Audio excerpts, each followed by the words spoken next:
नमस्कार दोस्तों, मेरा नाम है अम्बेडकर। आपका स्वागत है हमारे प्यारे चैनल अम्बेडकर सिंघानिया पर। दोस्तों, आप लोग बता दें कि मोदी ने हॉर्मुज में भारतीयों की मौत का मुद्दा उठाया। कहा, नाविकों की सुरक्षा हमारी जिम्मेदारी। G7 समिट के आउटरीच सेशन में ट्रंप भी मौजूद थे। G7 समिट के आउटरीच सेशन में मोदी ट्रंप की मुलाकात हुई, दोनों ने हाथ मिलाया। प्रधानमंत्री नरेंद्र मोदी ने फ्रांस के एविनियन में आयोजित G7 समिट के पहले दिन हॉर्मुज स्ट्रेट में भारतीयों की मौत का मुद्दा उठाया। आउटरीच सेशन में मोदी ने कहा, कई भारतीय नागरिकों ने अपनी जान गंवाई है। वैश्विक समुद्री व्यापार के जरिए देशों को जोड़ने वाला नाविकों की सुरक्षा हमारी जिम्मेदारी है। मोदी ने कहा कि हम पश्चिमी एशिया में शांति की दिशा में हुई प्रगति का स्वागत करते हैं। इस संघर्ष की वजह से क्षेत्र के हमारे मित्र देशों ने जान माल का नुकसान हुआ है। हॉर्मुज स्ट्रेट से होने वाले समुद्री व्यापार में रुकावट का वैश्विक अर्थव्यवस्था पर भी बुरा असर पड़ा है। सेशन में राष्ट्रपति डोनाल्ड ट्रंप भी मौजूद थे और पीएम मोदी के पास बैठे थे। वहीं आज शाम 6:30 बजे मोदी ट्रंप की द्विपक्षीय मीटिंग होगी। व्हाइट हाउस के मुताबिक भारत अमेरिका के बीच टैरिफ, निवेश और रणनीतिक साझेदारी से जुड़े मुद्दों पर चर्चा हो सकती है। एविनियन में G7 समिट के आउटरीच सेशन में पीएम मोदी ने नई साझेदारियां बनाने और अंतर्राष्ट्रीय एकजुटता को फिर से मजबूत करने के मुद्दे पर वर्ल्ड लीडर को संबोधित किया। Modi high level working session में शामिल हुए। पीएम मोदी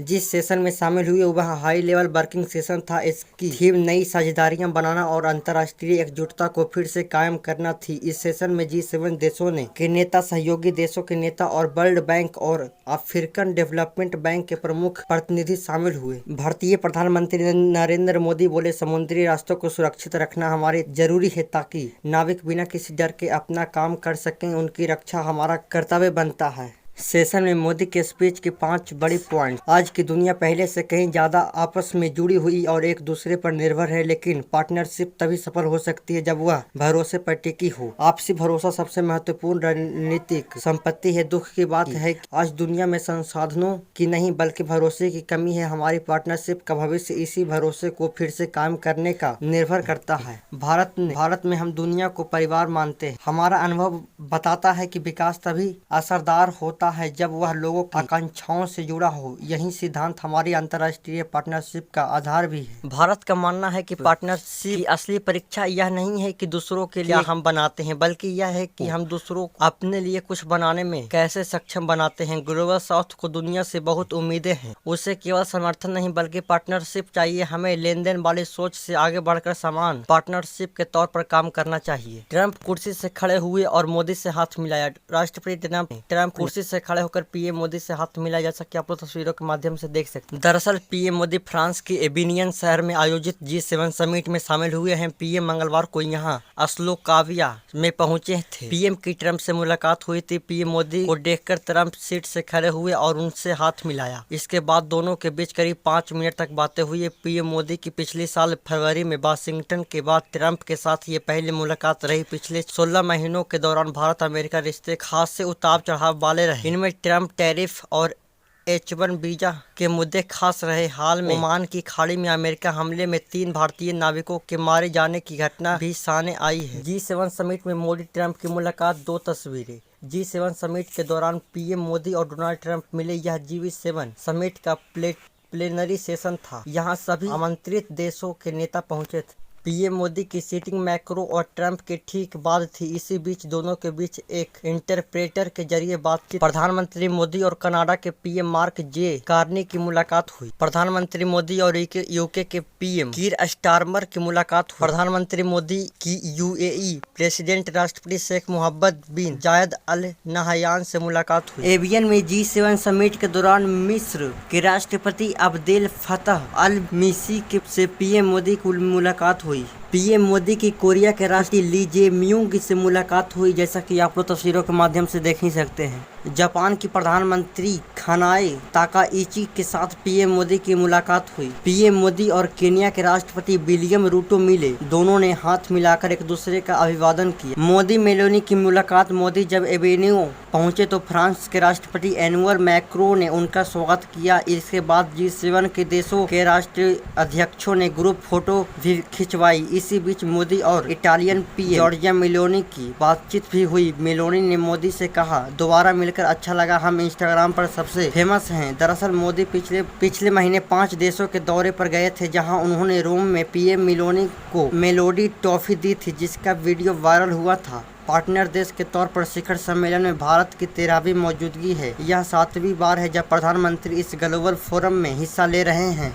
G7 समिट की 2 तस्वीरें। G7 समिट में पीएम मोदी ने यूएस प्रेसिडेंट डोनाल्ड ट्रंप और दुनिया भर से आए नेताओं के साथ ग्रुप फोटो सेशन में हिस्सा लिया, जैसा कि आप लोग तस्वीरों के माध्यम से देख सकते हैं। ग्रुप फोटो सेशन के बीच मोदी ने इटली की पीएम मेलोनी से मुलाकात की। 2 महीने के अंदर यह दोनों की दूसरी मुलाकात है। इससे पहले दोनों 20 मई को रोम में मिले थे। G7 समिट में 12 देशों के नेता हिस्सा ले रहे। G7 समिट में इसके सदस्य देशों Canada, France, Germany, Italy, Japan, Britain और अमेरिका के नेता शामिल होंगे। इसके अलावा यूरोपीय संघ के प्रतिनिधित्व में इसमें भाग ले रहे हैं। फ्रांस में समिट में G7 देशों के अलावा कई अन्य देशों के नेताओं भी सम्मेलन में आमंत्रित किया है। इनमें भारत के प्रधानमंत्री नरेंद्र मोदी, मिस्र के राष्ट्रपति अब्देल फतह अल सीसी, ब्राजील के राष्ट्रपति लुइज नासियो लुला दा सिल्वा, दक्षिणी कोरिया के राष्ट्रपति ली जेमियांग, केनिया के राष्ट्रपति विलियम रूटो भी शामिल हैं। अब जान लेते हैं G7 आखिर क्या है, इनमें कौन कौन से देश आते हैं। G7 यानी ग्रुप ऑफ 7 दुनिया के उन 7 देशों का समूह है जिन्हें दुनिया के मॉडर्न इकोनॉमी वाला देश कहा जाता है। इनमें America, France, Britain, Japan, Italy, Canada और जर्मनी शामिल है। इसकी शुरुआत 1975 में हुई। G6 के रूप में हुई थी 1976 में। कनाडा के जुड़ने के बाद यह G7 बन गया। 1998 में रूस को शामिल कर इसका नाम G8 कर दिया गया, लेकिन 2014 में यूक्रेन के क्रीमिया क्षेत्र पर रूस के कब्जे के बाद उसे समूह से बाहर कर दिया गया। इसके बाद यह फिर से G7 कहलाने लगा। G7 की बैठक में 13वीं बार शामिल होंगे भारतीय प्रधानमंत्री अटल बिहारी वाजपेयी ब्रिटेन में पहली बार 2003 में भाग लिए थे। मनमोहन सिंह ब्रिटेन में 2005, रूस 2006, जर्मनी 2007, जापान 2008, इटली 2009 में हिस्सा लिए। नरेंद्र मोदी की बात करें तो फ्रांस में 2019 में, ब्रिटेन 21 में, जर्मनी 22 में, जापान 23 में, इटली 24 में, कनाडा 25 में और फ्रांस में 2026 में शामिल लिए हैं प्रधानमंत्री मोदी। भारत G7 में गेस्ट सेशन पीएम 7वीं बार शामिल हुए।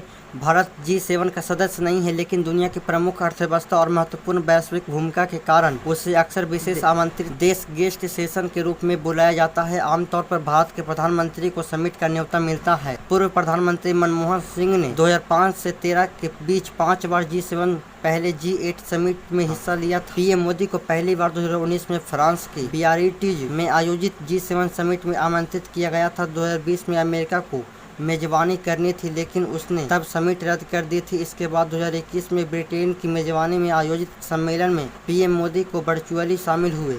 इसके अलावा मोदी 2022 में जर्मनी, 2023 में जापान, 2024 में इटली और 2025 में कनाडा में आयोजित G7 समिट में शामिल हुए थे। G7 समिट क्या है, इस बार इसके एजेंडे की खास बात क्या है, जान लेते हैं। एक तय एजेंडे पर बातचीत के लिए हर साल G7 समिट होती है, जिसका आयोजन G7 का अध्यक्ष देश करता है। दरअसल G7 के सभी 7 देश बारी बारी से इसकी अध्यक्षता करते हैं। इस साल फ्रांस अध्यक्षता कर रहा है। ऐसे में G7 समिट फ्रांस के एविनियन शहर में हो रही है। इस समिट के एजेंडे में जियोपॉलिटिक्स, क्राइसिस, यूक्रेन युद्ध, ईरान इजराइल तनाव, गाजा, लेबनान और होर्मुज रूट की स्थिति, मध्य पूर्व की सुरक्षा चुनौतियां, वैश्विक आर्थिक सहयोग और असंतुलन और आर्टिफिशियल इंटेलिजेंस यानी कि AI के मुद्दे शामिल हैं। इसके अलावा G7 के सदस्य देशों के लीडर और ऑफिसर साल में कई बैठक करते हैं, जिनमें कई समझौते होते हैं और दुनिया की बड़ी घटनाओं पर आधिकारिक बयान जारी किए जाते हैं। शुरुआत में G7 का एजेंडा आर्थिक चुनौतियों और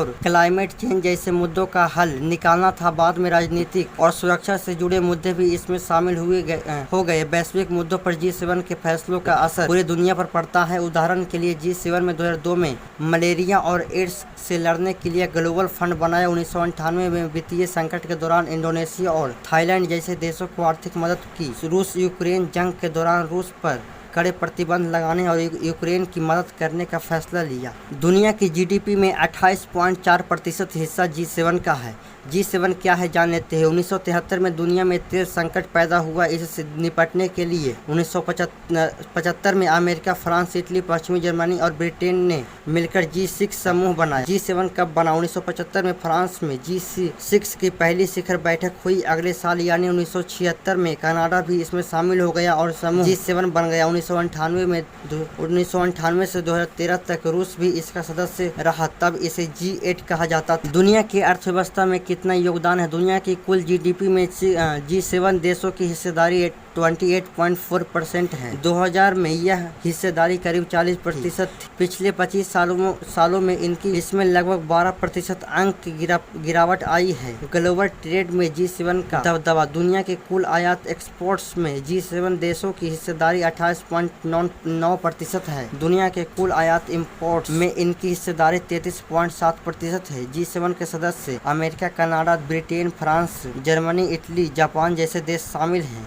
आइए जान लेते हैं G20 से कैसे अलग है G7 का कोई अस्थायी कार्यकाल नहीं है और इसके सदस्य देश कोई अंतर्राष्ट्रीय कानून पारित नहीं कर सकते। G20 में सबसे बड़ा मुद्दा वर्ल्ड इकोनॉमी होता है, जबकि G7 के लिए राजनीतिक मुद्दे भी अहम होते हैं। 1999 में बने G20 में G7 देशों के अलावा BRICS के देश भी शामिल थे। इन देशों में भारत के अलावा अर्जेंटीना, ऑस्ट्रेलिया, ब्राजील, चीन, इंडोनेशिया, मैक्सिको, रूस, सऊदी अरब, दक्षिणी अफ्रीका, दक्षिणी कोरिया, तुर्की और यूरोपीय संघ शामिल है। राजन कुमार के मुताबिक G20 में कई नई और बढ़ती हुई इकोनॉमी वाले देश भी शामिल किया गया है। भले ही G7 और G20 का एजेंडा एक जैसा हो, लेकिन इस समय G20 ज्यादा प्रभावी गुट है। 2020 में अमेरिका राष्ट्रपति डोनाल्ड ट्रंप ने भी G7 को बहुत आउटडेटेड ग्रुप कहा था। तो दोस्तों आज के बस इतना ही, धन्यवाद।